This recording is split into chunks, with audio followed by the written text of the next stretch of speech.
So the Detroit Lions have 2 first-round picks. We know that they have number 6 and they have number 18. And I think a lot of us are forgetting how quality of a pick number 18 is. The anticipation with the 18th pick is that you're getting a day 1 starter, and you're getting a guy who's going to be a starter for many, many years in this league.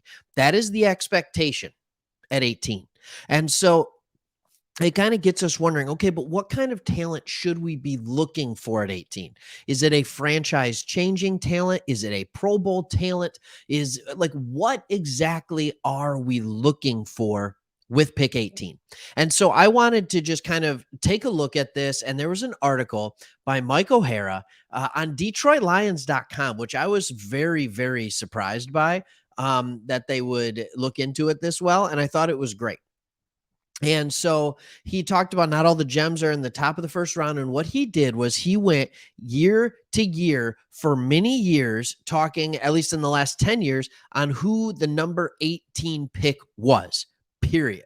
So last year it was Treylon Burks out of Arkansas. He played 11 games. He had 33 catches for 444 yards and a touchdown.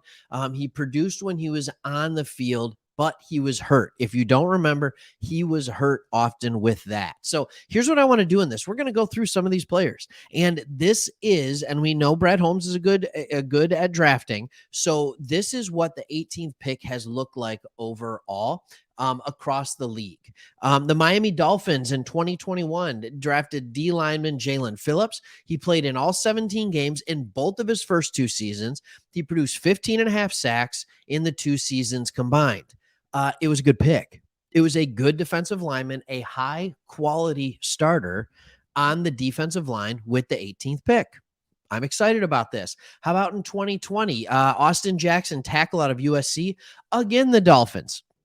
He has had 28 starts at left tackle in his first 2 seasons, but only 2 games in 2022 because of injury. So he was a quality pick, bad luck with the injury, but again, a proven good starter. What about 2019? The Vikings got Garrett Bradbury. Some of us know this guy. He started all 16 games in his first 2 seasons, missed 4 in 2021 and 5 in 22 because of injuries. Again, immediate help on a good team. So far you're seeing the 18th pick has produced 0 busts. Oh boy, here we go. Here's our first absolute stud. Cornerback Jair Alexander by the Packers. He has had 2 Pro Bowls. He's had 10 picks, 5 of them in 2022. And he is a lockdown corner. He was the 4th defensive back taken in a position that had depth. The Packers got it right. Okay, so there it is right there. We've been through a few so far, and there's already a Pro Bowler. How about that? Adoree Jackson out of USC by the Titans. This one's unique. He was injured a lot. They have cut his playing time dramatically. When he was playing, he was fine. He was okay. Wouldn't say he was great, but he was fine. So 3 career interceptions, effective return early. I wouldn't call it a bust, but I wouldn't call it successful. Center Ryan Kelly out of Alabama, 3 straight Pro Bowls. 3 straight Pro Bowls on a team that has had a phenomenal offensive line. One of the top running games in the league through that time. He was the first center taken off the board, and it was a great pick. Everybody, are you starting to see a theme? There are good players available at 18. So when I say in the title that the 18th pick means more than we think it does, it's because you are very, very likely to draft a future long-term starter. 2015, Marcus Peters. He broke in with 8 interceptions as a rookie and continued to produce in his 8 seasons with 3 different teams. He was just playing for the Ravens this year, playing just fine. He's been selected to 3 Pro Bowls. He's been a first-team All-Pro 2 times and has 32 interceptions. Look at this. This is huge. Another Pro Bowler. This is a solid cornerback. 2014, Calvin Pryor by the Jets played in 44 48 games with 38 starts in his first 3 seasons. And only 2 games without a start with the Jags in 17 was out of football after that. Not great. This is not a great pick. So now we're at 3 Pro Bowl players and 1, let's be honest, I wouldn't call it a bust, but it's a bust. This is similar season or to what we're getting out of Okudah, unfortunately. In 2013, safety Eric Reed. Yeah, he was pretty good. 99 games with the 49ers and Panthers with 98 starts, made the Pro Bowl as a rookie, and has 11 career interceptions, and he has just been playing well. So when you look at it, there was one bust in 10 years. One bust in 10 years. So when we look at this 18th pick, I want to talk about a couple of different things with this. If we hold pat, the expectation is that we would get a starting caliber player for the next 5 to 10 years. That's the expectation. The high end is Pro Bowl. I think 3 or 4 of those guys have been Pro Bowl players in the last 10 years, selected 18.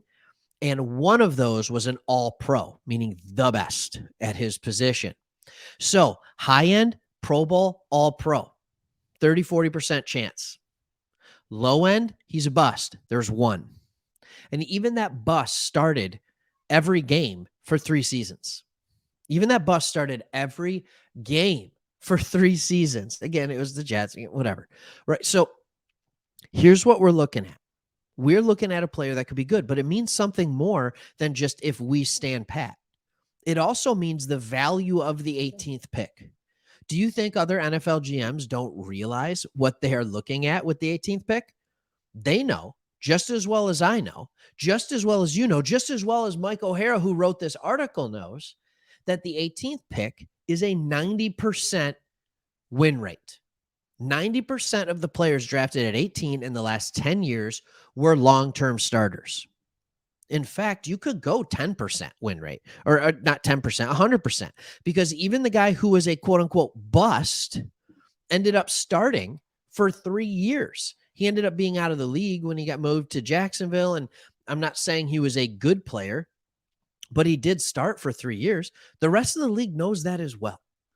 So I think we need to understand that this 18th pick, it's not a throwaway pick. I think so many of us look at the 6th pick as this bright, shiny new toy, and we forget that 18 can bring a player just as good.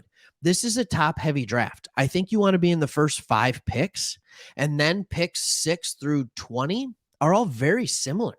I would argue, I mean, you might go 6 through 15 or something like that, but I think you can get a very good player at pick 6. You can get a very good player at 18. It just depends on how the board falls to you. And there's a lot of corners that are pretty decent in this. I don't know if anybody has, I mean, we haven't done the combine and stuff, so I don't know if anybody is really at the point of taking a cute or corner with the 6th pick. We've talked about it quite a bit on this channel. I don't know how heavy teams are favoring that, but there's going to be one around at 18 too. And you saw a lot of corners in that position, a lot of corners, a lot of offensive linemen. It's a really big place for those guys to go. And there was one tackle and multiple interior linemen, and they all had success, especially the interior linemen. This is usually when some of the best interior linemen go off the board, or tackles that maybe they play interior for a few years and then move out to tackle. That might not be the worst pick, by the way, at 18. Get somebody to come in and play right guard right now. And then when it's time to either pay Decker large amounts of money, if he's proven that he can do it, you move Sewell to the left tackle, you move this guy into the right tackle spot, and away we go. It's always thinking about years down the line. We'll talk about more of that. I'm going too long on this video. Hit that subscribe button if you haven't already. Become a member. Why not? There's cool perks involved. Go check out our membership perks. And we will see you on the next one.